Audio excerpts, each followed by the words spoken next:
Have you ever found yourself in a situation where you need to collect data from a large group of people, but you don't have the time or resources to create a complex form? If so, you're in luck.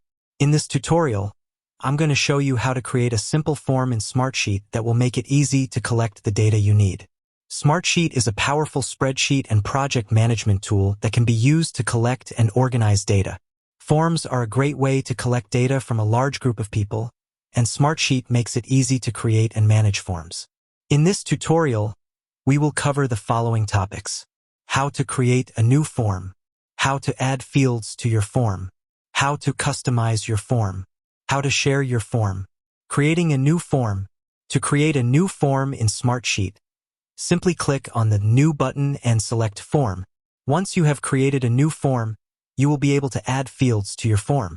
Adding fields to your form.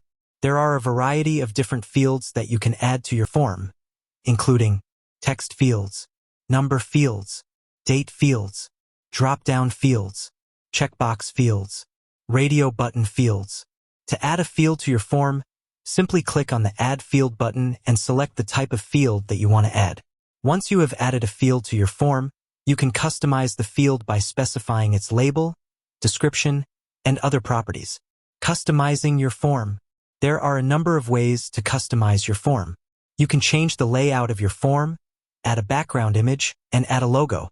You can also change the way that your form is submitted. You can choose to submit your form to a specific email address, or you can save your form to a Smartsheet sheet.